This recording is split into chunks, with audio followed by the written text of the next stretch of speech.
ನಮಸ್ತೆ ಮಾಸ್ಟರ್ಸ್. 88ನೇ ದಿನದ ತುಳಸೀದಳ ಭಾಗ 1ರ ಪತ್ರಿಜಿ ಆತ್ಮಜ್ಞಾನ ಪ್ರಕಾಶಕ್ಕೆ ನಿಮಗೆಲ್ಲರಿಗೂ ಸ್ವಾಗತ ಸುಸ್ವಾಗತ ಮಾಸ್ಟರ್ಸ್. ಈ ದಿನದ ಸಂದೇಶ,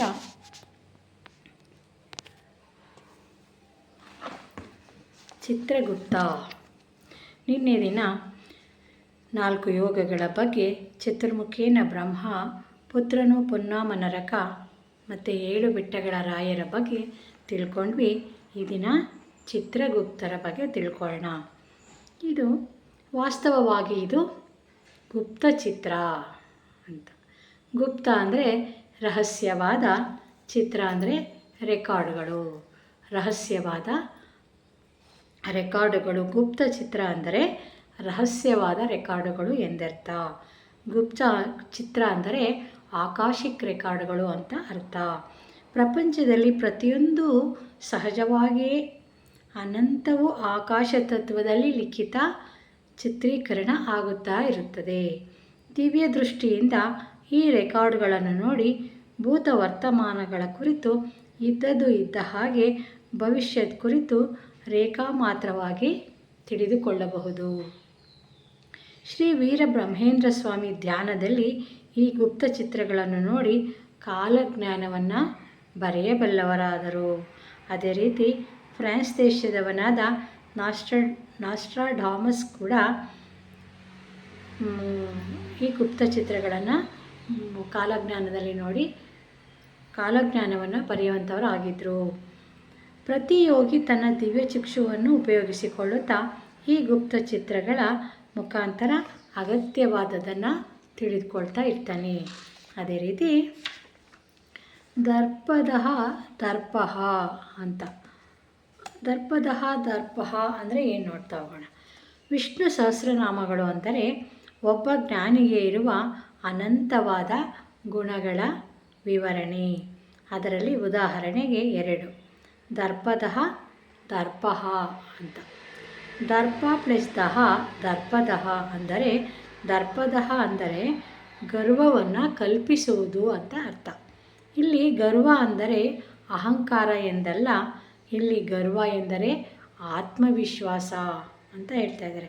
ನನಗೂ ಸತ್ಯ ತಿಳಿದಿದೆ ಎನ್ನುವ ಸ್ಫೂರ್ತಿಯನ್ನು ಹೊಂದಿರುವುದು. ಗರ್ವ ಅಂದರೆ ಇಲ್ಲಿ ನನಗೂ ಸತ್ಯ ತಿಳಿದಿದೆ ಅನ್ನೋ ಒಂದು ಸ್ಫೂರ್ತಿ. ಇನ್ನು ದರ್ಪಃ ಅಂದರೆ ದರ್ಪ ಪ್ಲಸ್ ಅಹ ದರ್ಪಃ.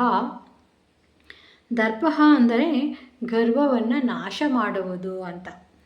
ನನಗೆ ಸತ್ಯ ತಿಳಿದಿದೆ ಎನ್ನುವ ಗರ್ವವನ್ನು ನಾಶ ಮಾಡುವುದು. ಪ್ರತಿ ಜ್ಞಾನಿಗೂ ಒಂದು ವಿಧವಾದ ಆತ್ಮವಿಶ್ವಾಸ ಇದ್ದೇ ಇರುತ್ತದೆ. ಆತ್ಮವಿಶ್ವಾಸ ಬರುತ್ತದೆ, ಬರಲೇಬೇಕು ಕೂಡ. ಮತ್ತೊಂದು ರೀತಿಯಾದ ಗರ್ವ ಮಾಯವಾಗುತ್ತದೆ, ಮಾಯವಾಗಲೇಬೇಕು ಕೂಡ ಅಂತ ಹೇಳ್ತಾ ಇದ್ದಾರೆ. ಅದೇ ರೀತಿ ಗರಳಕಂಠ ಅಂದರೆ ಏನು ನೋಡೋಣ. ಈ ಪ್ರಪಂಚದಲ್ಲಿ ಎಲ್ಲರಲ್ಲಿರುವ ಅಲ್ಪಜ್ಞಾನದಿಂದ ಮನುಷ್ಯರು ಸದಾ ವಿಷವನ್ನು ಕಕ್ಕುತ್ತಾ ಇರುತ್ತಾರೆ. ದುಷ್ಟ ಭಾವನೆಗಳನ್ನು ಉತ್ಪತ್ತಿ ಮಾಡುತ್ತಾ ಇರುತ್ತಾರೆ. ಇದನ್ನೇ ನಕಾರಾತ್ಮತೆ ಅಂತ ಕೂಡ ಕರಿತೀವಿ. ನಕಾರಾತ್ಮಕ ಎನ್ನುವುದೇ ವಿಷ ಅಂತಾರೆ. ನಾವು ಅದನ್ನು ನುಂಗದೆಯೇ ನಮ್ಮ ಕಂಠದಲ್ಲಿಯೇ ಇಟ್ಟುಕೊಳ್ಳಬೇಕು. ಅಂದರೆ ವಿಶುದ್ಧ ಚಕ್ರದಲ್ಲಿಯೇ ಇಟ್ಟುಕೊಂಡು ಶುದ್ಧಿ ಮಾಡಬೇಕು. ಆ ರೀತಿ ಮಾಡುವವನೇ ಗರಳಕಂಠನು. ಗರಳ ವಿಷವನ್ನು, ಕಂಠವನು ಕಂಠದಲ್ಲಿ ಧರಿಸಿದವನು. ಅಂದರೆ ವಿಷವನ್ನು ಕಂಠದಲ್ಲಿ ಧರಿಸಿದವನು ವಿಷಕಂಠ ಅಂತ ಹೇಳ್ತೀವಲ್ವ ನಾವು. ಅದೇ ರೀತಿ ಶ್ರೀ ರತ್ನಾಕರ ಬಾಲರಾಜುರವರು ಧಮ್ಮಪದ ಎನ್ನುವ ಪುಸ್ತಕದಲ್ಲಿ ಚೆನ್ನಾಗಿ ಹೇಳಿದ್ದಾರೆ. ಚಂದ್ರನನ್ನು ಆಲಾಹಲ, ವಿಷ್ಣುವನ್ನು ಈಶ್ವರನು ಗ್ರಹಿಸಿದಂತೆ ಪಂಡಿತನು ತನ್ನ ಎಲ್ಲರ ಗುಣಗಳನ್ನು ಶಿರಸಾ ಶ್ಲಾಘಿಸಿ ದೋಷಗಳನ್ನು ಮಾತ್ರ ಕಂಠದಲ್ಲೇ ನಿಲ್ಲಿಸಿಕೊಳ್ಳುತ್ತಾನೆ. ನೋಡ್ರಿ, ಚಂದ್ರನನ್ನು ಹಾಲಾಹಲ ವಿಷವನ್ನು ಈಶ್ವರನು ಗ್ರಹಿಸಿದಂತೆ ಪಂಡಿತನು ಎಲ್ಲರ ಗುಣಗಳನ್ನು ಶಿರಸಾ ಶ್ಲಾಘಿಸಿ ದೋಷಗಳನ್ನು ಮಾತ್ರ ಕಂಠದಲ್ಲೇ ನಿಲ್ಲಿಸಿಕೊಳ್ಳುತ್ತಾನೆ, ಬಹಿರ್ಗತ ಮಾಡುವುದಿಲ್ಲ. ಬೇರೆಯವರ ದೋಷಗಳನ್ನು ನಾವು ಬಹಿರ್ಗತ ಆಚೆ ಹೇಳಬಾರ್ದು ಅಂತ ಹೇಳ್ತಾ ಇದ್ದಾರೆ. ಗರಳಕಂಠವಾಗದೆ ಯಾರೂ ಯಾವಾಗಲೂ ಆಧ್ಯಾತ್ಮಿಕ ವಿಜ್ಞಾನಿಗಳಂತೆ ವಿರಾಜಿಸಲು ಸಾಧ್ಯವಿಲ್ಲ. ಅದಕ್ಕೋಸ್ಕರ ನಾವು ಬೇರೆಯವರ ಬಗ್ಗೆ ಯಾವುದೇ ನಕಾರಾತ್ಮಕ ಭಾವನೆಗಳನ್ನು ಇಟ್ಕೋಬಾರ್ದು ಅಂತ ಹೇಳ್ತಾ ಇದ್ದಾರೆ masters. Thank you masters, thank you so much. ಜೈ ಹೋ ಪತ್ರಿಜಿ, ಜೈ ಹೋ ಪತ್ರಿಜಿ, ಜೈ ಹೋ ಪತ್ರಿಜಿ. ಧ್ಯಾನ ಜಗತ್, ಪಿರಮಿಡ್ ಜಗತ್, ಶಾಕಾಹಾರ ಜಗತ್ ಕೂಡ ಪತ್ರಿಜಿಯವರ ಸಂಕಲ್ಪ. ಆ ಸಂಕಲ್ಪದ ಜೊತೆ ನಾವು ಕೂಡ ಜೊತೆಯಾಗಿ ನಡೆಯೋಣ masters. Thank you so much masters.